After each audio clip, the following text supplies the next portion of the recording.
These are the top 10 times NBA players, plus millions of fans. And for number 10, one mistake made Rudy Gobert the most hated man in America.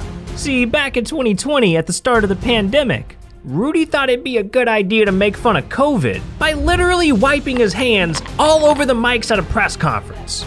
And what do you know? The very next day, it was revealed that Rudy tested positive for the virus, forcing the NBA to suspend the rest of their season. And when fans found out, they annihilated Rudy on Twitter, blaming the entire league shutdown on his little microphone stunt. Rudy, you deserve Shaq and a full MVP for that. Damn.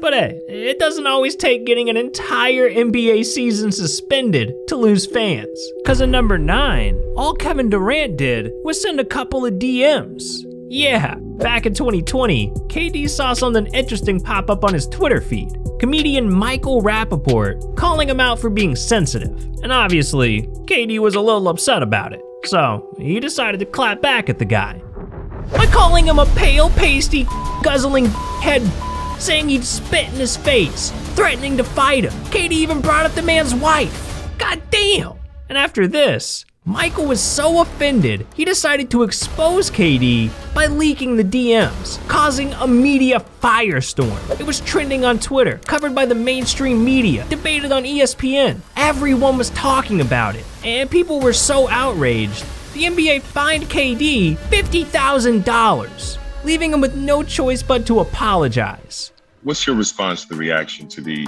social media messages that were made public? I'm sorry that people seen the language I use. That's not really what I want people to see and hear from me. But hopefully I can move past it and get back out on the floor. Alright, I mean, KD might have went a little too far with those DMs, but he still didn't lose as many fans as LeBron James did in number 8. Cause this dude pissed off the entire city of Hong Kong. Yeah.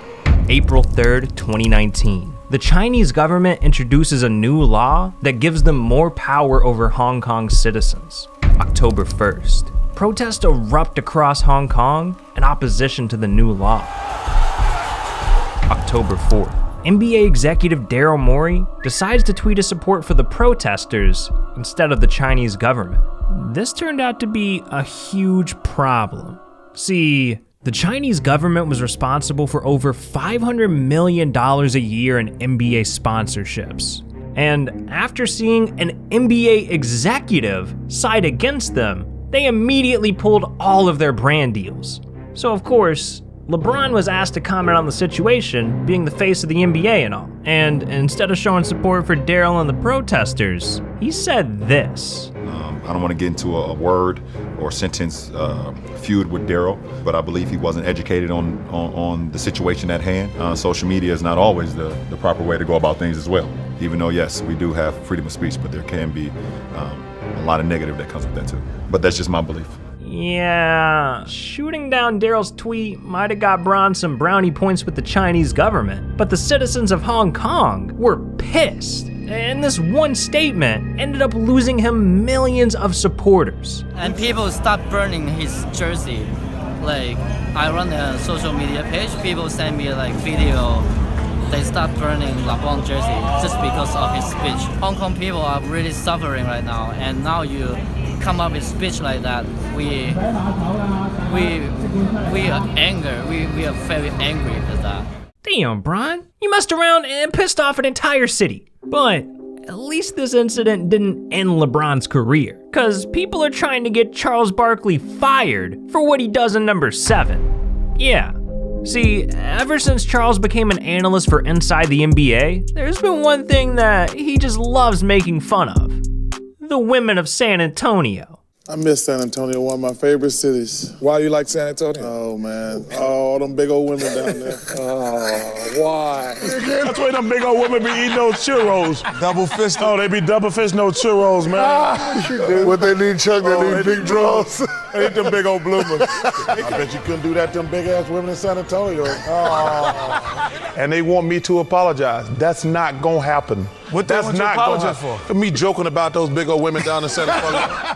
Alright, look, Charles was just having some fun, making some fat jokes. But it turns out, there was one massive group of people that were not amused. Karens. Cause in 2019, a reporter went viral criticizing Charles on Twitter, getting Karens across the country to join in, trying to cancel him. And with so many people being offended, the bosses at TNT decided to sit Charles down and tell him, stop joking about San Antonio women. And Charles, man, he's just upset about the whole thing. They won't even let me talk about San Antonio anymore. You know, when I'm always talking about them big old women down in San Antonio, they're like, Charles, we got one lady wrote an article. Yeah. I'm like, we've been having fun with this for probably 10, 15 years. and everybody's trying to get everybody fired, and it really sucks. Hey, Charles, I mean, it could have been a lot worse. Because what Chris Paul did in number 6 cost him fans and a fat bag. See, back in 2012, Chris was playing a game against the Cavs when, in the third quarter, referee Laura Holtkamp hit him with a technical foul. And Chris was so upset that, after the game, he threw some shade at her in an interview. That's terrible. Yeah. There's no way that can be a tech. We try to get the ball out fast every time down the court. Yeah. And when we did that, she said, and I said, why, and she gave me a tech. Okay. That's ridiculous. Yeah. If that's the case, then this might not be for her. This might not be for her.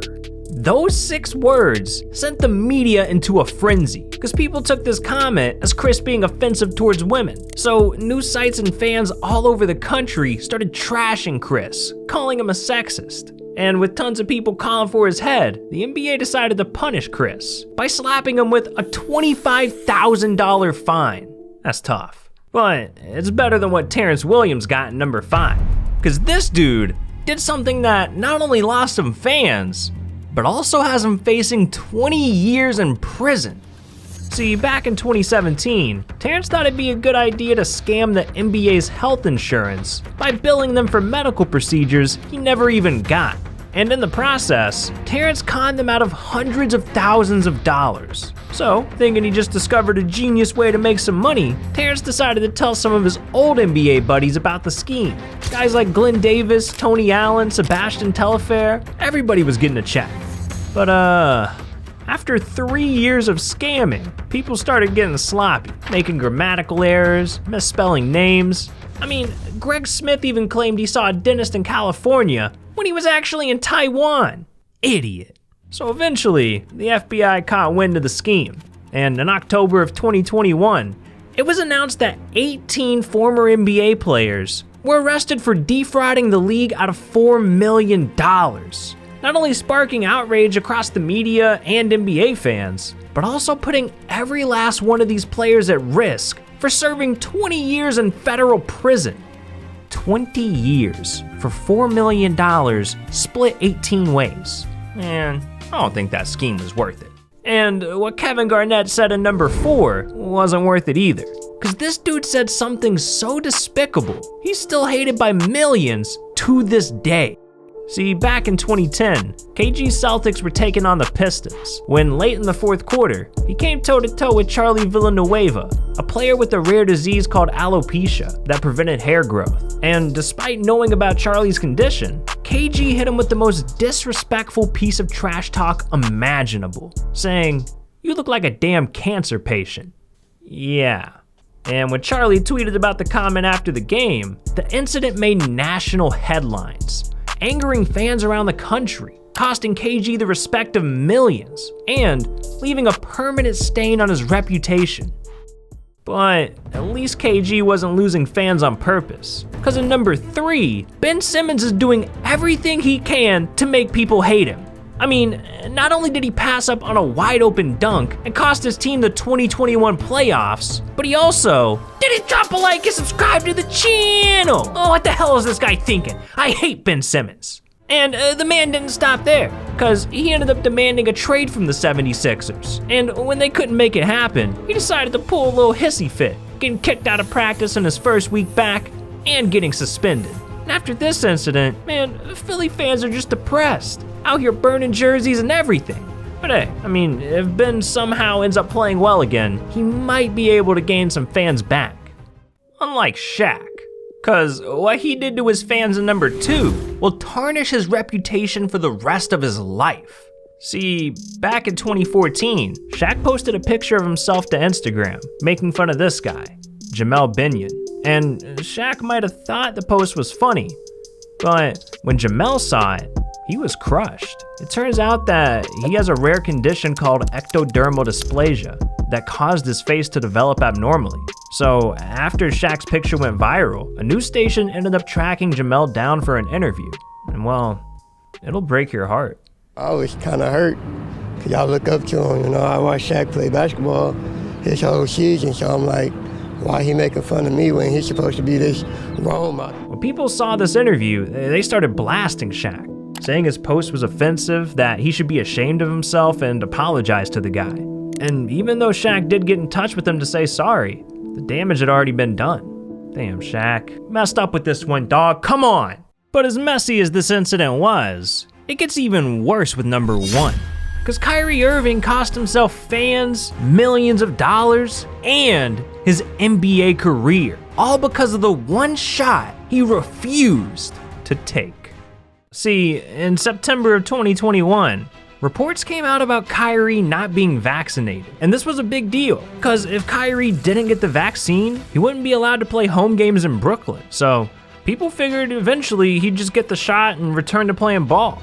But in October of 2021, all hell broke loose, because the Nets ended up releasing a statement saying Kyrie would not be allowed to participate in any team activities until he got the vaccine. And in response, Kyrie went live on Instagram to say he still wasn't going to get vaccinated, causing absolute chaos across the country. This is some of the stupidest nonsense I've ever seen. I would go upstairs and say, get him up out of here. Get his ass up out of here. Kyrie Irving is not a victim. Being unvaccinated does not make him a hero. You can mess up your money, but you're not messing up our money. That is correct. It's simple as that. Retire. Retire then. The NBA media, national news outlets, fans, everyone was ripping into Kyrie, to the point where even the NBA's commissioner went on TV and asked Kyrie to get the vaccine.